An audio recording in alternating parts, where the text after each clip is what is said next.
Ladies and gentlemen, sometimes greatness doesn't walk in wearing a suit. It doesn't have a title, and it doesn't come from where you expect it. Sometimes it walks in after hours, wearing worn-out sneakers, holding a mop, with dreams far too big for the world to see. This is not just a story, it's a lesson, and I want you to listen closely, not with your ears, but with your gut. Because deep down, we all know brilliance isn't confined by background, skin color, or job title. Let me take you to a late night in a high-rise building. A janitor was scrubbing floors on the 22nd floor. Her 17-year-old son, too young to work but too curious to stay home, sat quietly in the breakroom with a notebook. While others saw equations, he saw patterns. While others saw chaos, he saw solutions. And on that particular night, he overheard a conversation that would change his life, and theirs. The engineers were stuck, frustrated and fatigued. A $100 million logistics flaw had paralyzed their system. They had spent months tangled in endless meetings, mapping out diagrams, running simulations, and debating technical jargon. Every approach failed. Time was burning, pressure was mounting. Some of the brightest minds in the company stared at the problem, and yet the solution remained invisible. Then came the boy. He was quiet, unknown, no degree on the wall, no resume in the recruiter's drawer. He didn't even work in that department. He had no access to the internal memos or the hierarchy charts that defined who was qualified. But what he did have was clarity. While everyone else was buried in bureaucracy, ego, and expectation, he was simply focused on the truth of the math. He wasn't thinking about politics or promotion. He was thinking about the problem.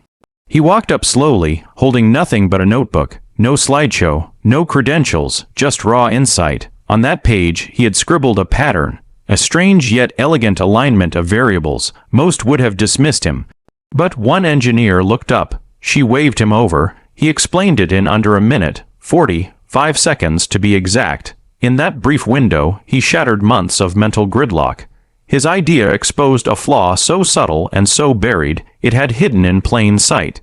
And his fix, it wasn't just correct, it was brilliant. The room fell silent, not out of doubt but disbelief, and then came something rare in a world full of competition: awe, because genius doesn't ask for permission. It doesn't wait for titles or wait to be called upon. It sees what others miss. It steps forward, uninvited, with nothing to prove, but everything to offer. Never underestimate the quiet ones. He wasn't loud. He didn't walk into the room demanding attention. He didn't even belong there, not by title, not by invitation, not by rank. He was just there, a shadow in the background, the son of the cleaning lady. No nameplate on the door, no fancy suit, just a curious mind and quiet eyes that noticed everything. The room was full of executives, engineers, and advisors, all buzzing with urgency over a problem that had cost the company $100 million and counting. Weeks of meetings, countless diagrams, charts, predictions, none of it worked. Tension hung in the air like smoke, but the boy watched. He had listened silently as they debated. He understood the systems they spoke of, not because he had studied them in school, but because he had pieced them together from hours of quiet observation, while waiting for his mother to finish her shift. Then something clicked, a simple realization that no one else had seen.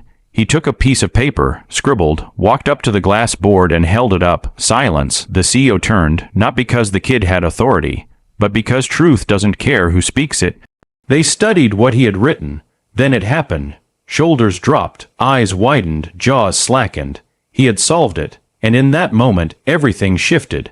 Because sometimes power doesn't shout. It doesn't come wrapped in credentials or dressed in ego. Sometimes it whispers, it watches, it waits, and when it speaks it doesn't need permission. It just changes everything. So don't overlook the quiet ones. They might just be carrying the answer the world has been too loud to hear. Adversity builds vision others don't have. You see, this young man didn't grow up with luxury.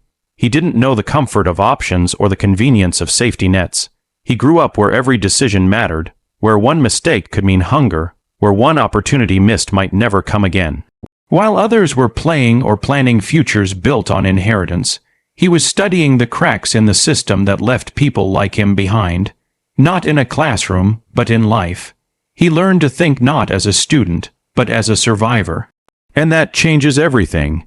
He didn't solve problems because it made him look smart. He solved them because he had no other choice. He watched his mother turn almost nothing into enough, stretching a single dollar with the grace of an artist and the strategy of a general. While people talked about economics, he lived inside its harshest lessons. He didn't just witness broken systems, he experienced them. He felt the sting of doors closed to people without pedigree, and he made up his mind that if he couldn't walk through, he'd learn to build a new one. In that fire, something extraordinary was formed. A mind not conditioned to accept what is, but determined to reimagine what could be. He saw patterns where others saw chaos. He asked questions others were too comfortable to consider. Because for him, comfort had never been an option, and that absence of ease gave birth to insight that comfort could never produce. The same struggle the world often pities is the same fire that forges brilliance. It's not a handicap, it's an accelerator. It doesn't limit vision, it sharpens it. It doesn't break a mind, it builds one that can't be bought or taught. Never forget that. Leadership means listening to the least expected. It means setting aside assumptions, pride, and titles long enough to recognize value, no matter where it comes from. When the CEO walked in that day, the room fell silent. Everyone expected the worst. Some thought he'd dismiss the entire conversation. Others assumed the boy, just a teenager in war, Nout Sneakers, the son of the janitor, would be humiliated and escorted out. After all, what did he know about million-dollar logistics systems? He didn't have a degree, he didn't even have clearance to be there.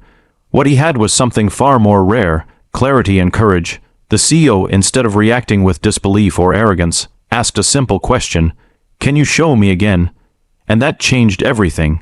The boy walked up to the board, nervous but confident, and repeated what he had scribbled just minutes earlier. It wasn't fancy language or a high-level algorithm. It was elegant, honest, simple. It solved what weeks of meetings, experts, and strategy had failed to resolve. The CEO didn't hesitate. He stood up, walked over, and extended his hand. "You're coming to work with us, starting tomorrow." Gasps echoed. Some clapped. Others sat frozen. But one thing was clear. That room would never be the same. Because real leadership had just walked in, and it hadn't come from the title on a door. It came from the decision to listen.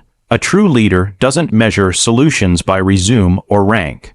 A true leader recognizes wisdom wherever it hides and gives it room to rise. The CEO didn't let ego speak louder than truth. He didn't care where the solution came from. He cared that it worked. And that's what real leadership looks like. Greatness is already among us. We just don't always look close enough. It's not always dressed in a suit or carrying a resume that checks all the right boxes. Sometimes it walks the halls at night, holding a mop. Sometimes it waits in the back of the classroom, too shy to raise a hand.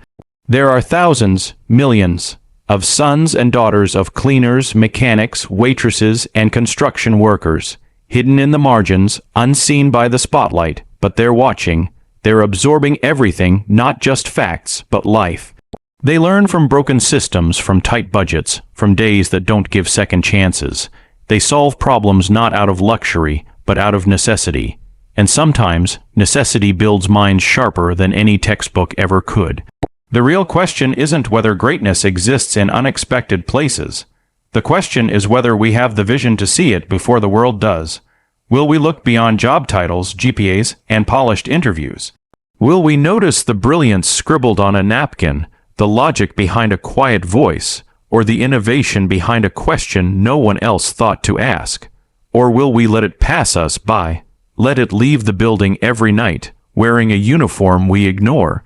So I say this to the dreamers in the shadows: keep learning, keep building, keep solving, even if no one sees you. Especially if no one sees you. Your moment is coming, and when it does, let your brilliance speak for itself.